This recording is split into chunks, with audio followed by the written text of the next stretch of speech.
time. Baby goggins doesn't mean towel.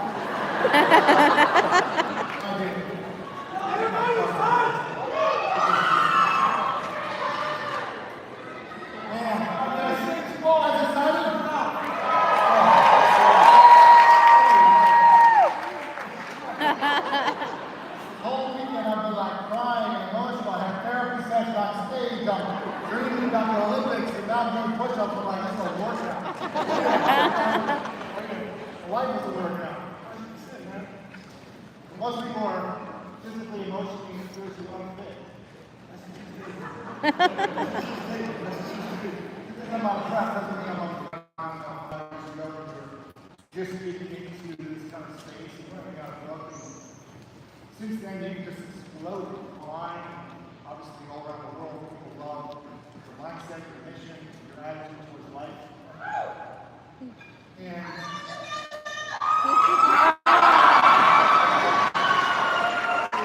we got to do, the first interview we got to do on stage a few months ago. Maybe time when the intention to broke your legs. We still do like 30 push-ups on stage with 2 broken legs. It's crazy. And so I'm very glad this is our 3rd time interacting together. And it's just been fun to watch your journey. And there's so many people I met today and yesterday who said, I came here and I devoured your books and helped them get on the healthy path for life. And I appreciate the knowledge and the work you've done with the books, the content, and the service you've had for this country as well.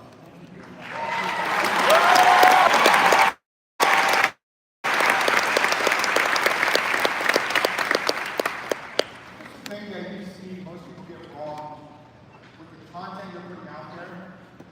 Comments that people have, the complaints they have, the frustrations they have towards life, the struggles, the victim conversations that they might say, well, this is, maybe you can do this, but I can't do this. What do you see that people have wrong about the way they interpret their life, or have their mindset, their attitude, their beliefs? Well, people interpret me wrong, first of all. Big time. This is why they don't understand the life. I'm like a body type test because I'm so honest with myself. So a lot of people who are jealous, who are ashamed of themselves, but I recognize that people are honest with themselves. Because what people don't think about me is that they look at me now. They forget I was 300 pounds, abused, struggled severely with learning. I was at a very abusive mindset. I mean, I got beat down growing up, physically, mostly physically, but the mental scars, the one that you carry with you. You can beat me all day long. Those mental scars. So when people look at me, I can look at them and see exactly who you are. Because I am no better than you. I'm no different. I just decided to stop lying to myself. What were you lying to yourself about? Oh my God. Let's see if I saw somebody who was good or who was good, really smart. That I would immediately look at the life and say, Mom and Dad were both there. You're privileged or you're talented. So I would immediately take myself out of the equation of you're better than me because you were gifted these great parents or you were gifted this great ability. The second I stopped doing that, the second I started to realize that I too had this in my place. But where I came from, it's been much harder for me to get there. I stopped looking at people like they were better than me. I started looking at people like they were gifted. I started looking at them like, okay, this is where I need to go. I may not have a mom or dad or whoever to get me there, but I know I can get there. So what people see on Instagram is that dog. The dog, like a civilized, trained dog, ain't gonna get you. You get me uncivilized human being, which becomes very misunderstood. When you're overtrained because the placebo effect is real. That's what you don't think about. To gain confidence, I must overtrain. So they don't get that. You can't gain confidence by just being a certain amount. It has to be more. I have to know I'm working harder than everybody else. Physically, tangible. Not running my mouth, it has to be tangible. And then that becomes real. I become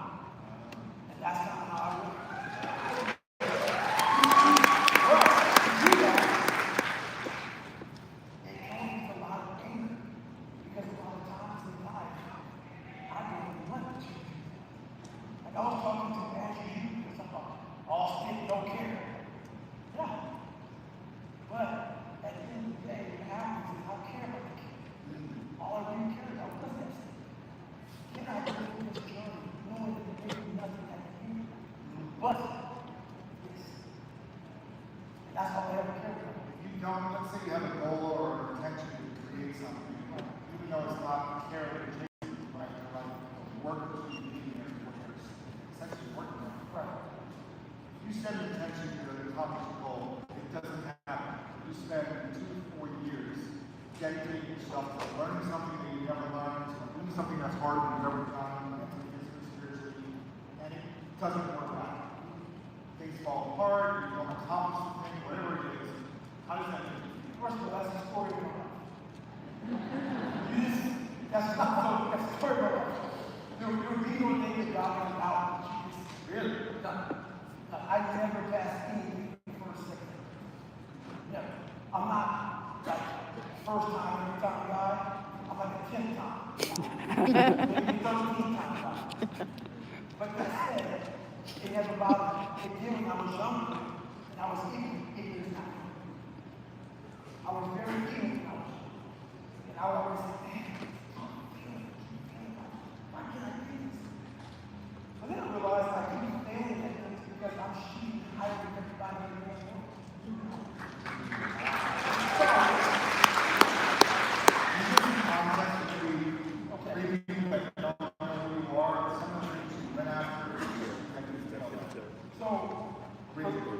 For those who know who I am, basically, like I said, I started running 175, blah, blah, blah, blah. Got in the Air Force, gained about 130 pounds, became 300 pound man who hated the water. So I had to finally to go to the Navy SEAL, hated the water. Yeah, that's a true story. So I failed at that several times. I failed at trying to read away several times. I failed at trying to pass the ASVAB test. It is several times. So listen to this. After we take this military institute and it's like a watered down SAT test, that I was a 5th grade year. I'm taking this as a junior high school. And I can't swim, can't do this, can't do that. So you start to build up this pile of crap that it's not just I can't swim, I can't even keep doing it. So that was the mindset. And I started thinking to myself, how many people are going to do this in a situation like this? So I started realizing that the goals I'm setting for myself are so astronomical that for me to be down on myself, why? It's you against you. It's 1 versus 1. Most people in the world, especially today, they have those kind of odds. They need to go and get a job that they can sign an application for and turn it in and get the answer tomorrow. I mean, that's always been my mindset. My mindset is then pull up record. You know, I think before we started getting these astronomical numbers, it was like 4,000. I came out of high school, we don't know this part. The reason I started doing a lot of books is because I couldn't run it. So it was, what happens if you can't run it, guys? Find something else to do. It's that easy. You can't run. I'll find something else to do. So in time, my heart was healing between 2 heart surgeries. 2 heart surgeries? I had 2 heart surgeries. So if you think I overtrained, I was going to hold it apart. And he finds out something was going on with that. Anyways, now I can't run. I'm like, I can pull-ups. Instead of me just saying I can do pull-ups, I Googled this from the world's record for 24 hours. So instead of me just knowing I can do pull-ups, because I was actually retraining my heart because I would go to Navy all the time because after my surgery, when you spike your heart, what happens is when it comes down, it starts to skip beats and go crazy. So pull-ups get me there really fast. So I started retraining my heart. Because I would get up, I get like 160, I come down, do 100, start to do this 80 thing. So I was training my heart to get a rhythm. And that's what I did. Instead of just doing it like 100 or so, it's 2,000. How many bullets?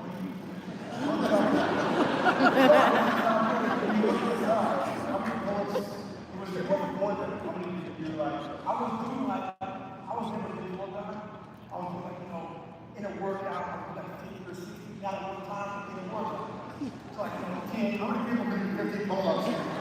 Not at one time, I looked at leeway, but then I thought to myself, you're the guy that ran 100 miles with the train. You're the guy that did this, you're the guy that did that, you're the guy that follows over. You are a trailblazer. You got to get the shovel out and create your own path. So that's how I talk to myself. When I was younger, I talked very differently. What were the words you said to yourself? I am a poor loser. I'm a victim. I shouldn't be here. Why did you have me? Like, that's what makes me so mad about people. They think that God created this man. No, God created me. But God created a piece of cloud. He said, now I'm going to test you. And that's what people don't get about me. They think I'm just this crazy psychotic. Everything I do is really awesome. I knew to get here, I had to make someone better than I was. So I never got mad at God. I said, watch that. Yeah.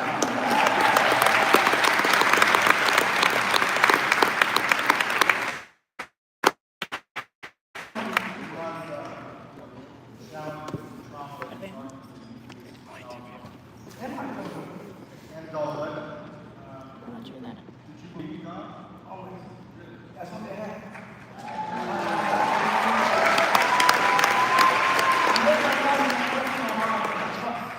So you never even say God's good thing.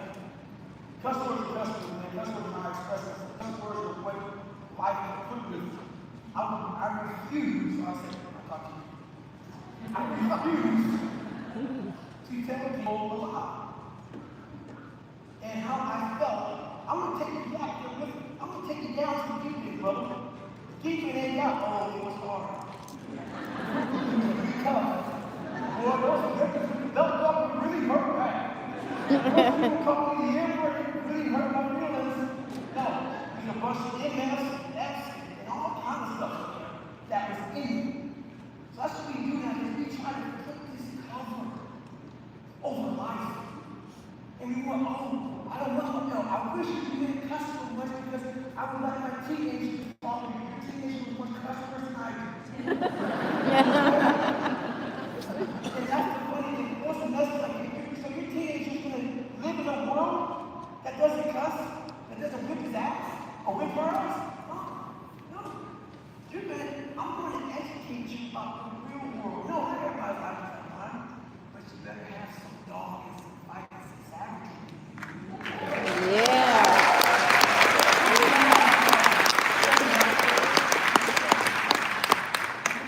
I wasn't expecting to ask this question, but when did you feel the closest to God? When I was opposite of people, wasn't good me down, don't give me God. That's a savage. I talked about very different. This is what you want from me. You want me to bring that new guy. I want him to come out again. I thought you buried him. You want him to come out again? Do you really? Did you really want him to come out again? You want the guy who did that, who made his legs up to get you bullets and broke, you want him to come out again? You challenge me now at 50? Again? Okay.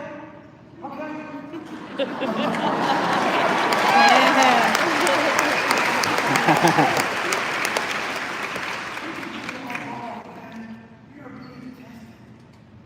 So when you fail the test and you get mad at God and you guys not come anymore, you fail, bro. I failed too many times in my life, like go to heaven, or wherever I'm going, and have a conversation. I know I'll have a conversation with something about my life. And I want you to look at something in the eye like I look you in the eye. And I'll look to the side and I'll be like, oh my God, I think y'all better. I know that I quit, I should have quit. No, that's not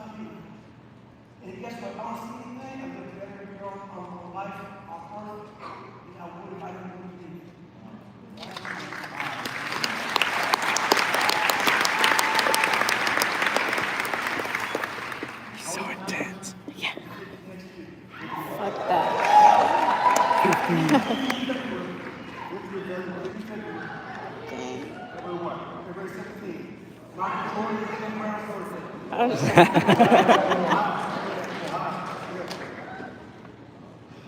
mean, what is the thing that you failed the most that you eventually succeeded at that you're most proud of? That's pretty deep. Just said that. How many times you failed? I went through it 3 times and I never failed one bit. I was in times where there's this old, salty Vietnam vet named Captain Bowman. Captain Bowman was his last stick in the Navy. Old, salty guy. They're going to kick him out. So they gave him a job. Bus, to be in charge of the bus training. And what he believed is that no matter where you are in training, if you get hurt or you know something, you go back to day one. 70-some, 80-some years, if you were a good student, if you failed something or you got hurt, they kept you in that phase. You start at the beginning of that phase, you start Don't go back to square one, right? we don't go back to like a white t-shirt and get to a brown t-shirt. No, that's happening. You got hurt a lot. And I would get you healthy, day one, we won. Get you healthy, day one, we won. And then that's what I was in 3 health weeks in 1 year. Oh, only you can do that. And that's what I talked about. They were talking about. That's why you take your legs up. I mean, like, I'm sitting in the office with them, and he looks at me and he says, "Man, this is the last time you go through the sleep training because it's now inhumane what's going on." And even time this crusty man says that to me, I'm like, okay, this is better. You were smart for taking this, bro. You were smart for taking this. So, And even he said, but I show up at his desk with crutches. I'm standing up at the desk with crutches and said, "Relax, it's okay.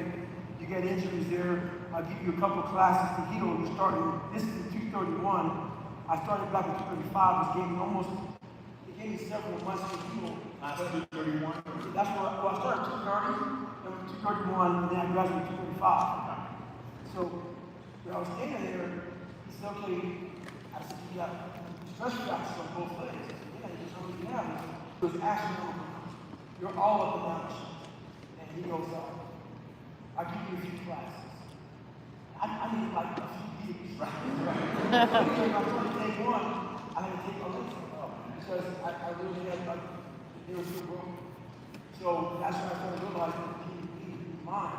That's when I guess God was starting to born. So I started realizing I could never do this.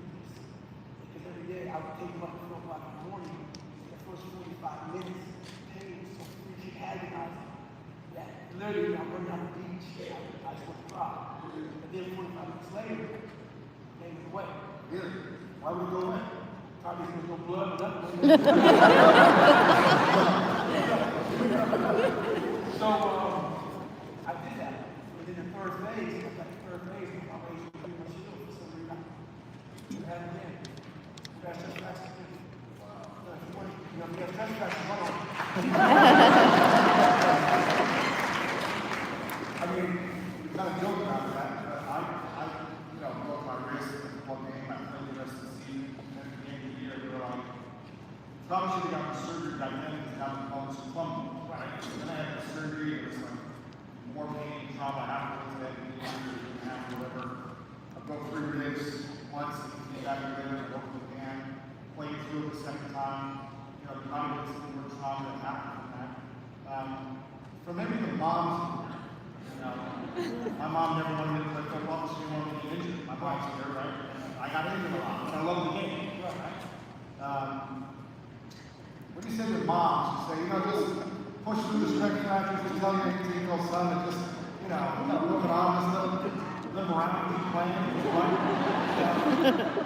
And I was joking about it, but when is there a time to heal versus push through? All right, for moms.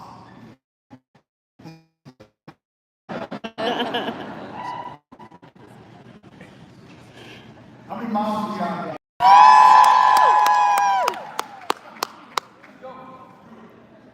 Honest answer to that, if you are raising a young man, Yes. you have to be able let them get to a point in life where it's not that fun. They have to learn to test themselves. I'm not saying run on broken legs or have broken ribs or broken wrists, but you have to treat them a little different. That's, to me, that is where this world is going so south. Is that our men are not. I'm not saying It's hard to accept. I see the 30 women, they're not on social.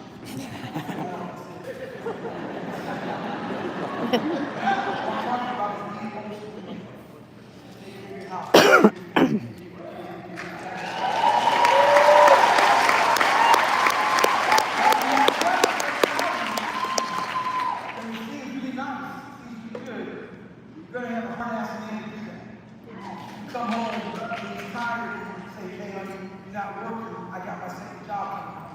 You take care of your family. So if you don't instill this work ethic, this hard mentality, when times get bad, we will be who we are today with a lot of men. But there's no one home to mom. Because mom said, you're going to figure this shit out. You're going to figure out how to do this, or I'm doing this mom. If I don't teach you how to be a man, I will fail your life. I will fail your kids. I will fail you. And then you will fail this country. That's the responsibility.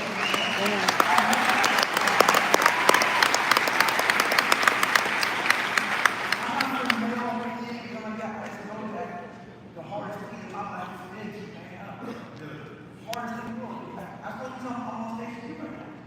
I want to go back home to mom all the time. I want to give up every day of my life. But I'm on our lives. So she didn't give me the hand. What were the three biggest lessons mom taught you?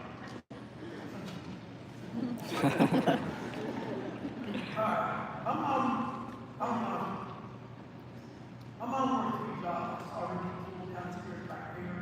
My dad started getting beat to a shit knocked me out. So I started going through this beautiful, kind woman. And I remember to a woman with her son, his daughter didn't work. And I'm at the house with my mom. I go to call my mom on the phone. My mom said, I'll bring her credit card.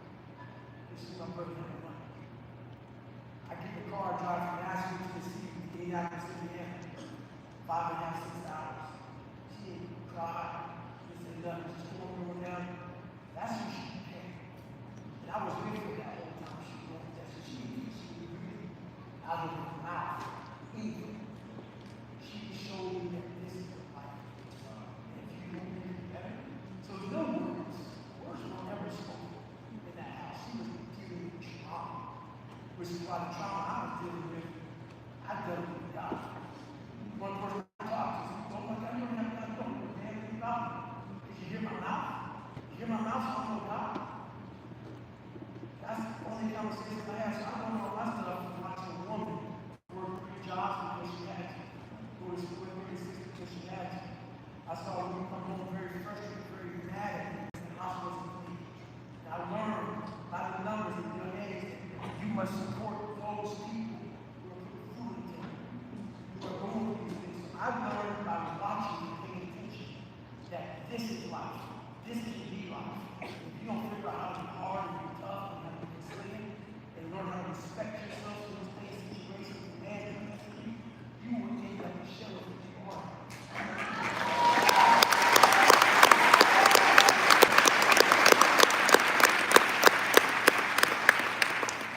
When did you learn to have self-respect? Remember kind of the age when you feel like you started to, before it's not like you just beat yourself up, right? Mentally, physically, eating a ton, whatever it is, eating weight, I've got to 300 something pounds. I was 297 when I went into the Air Force or for the Navy. Become a SEAL. You know, on the charter front, he said, I can do 190. He said, you got less than 3 months to lose this weight because of my age and I was private service. That's when I grew. Really, that's when I grew. Because you know, I was being haunted for years about me not eating David's diets. Me not eating what God knew. I was afraid to. I was haunted by it since I was a kid. I was coward.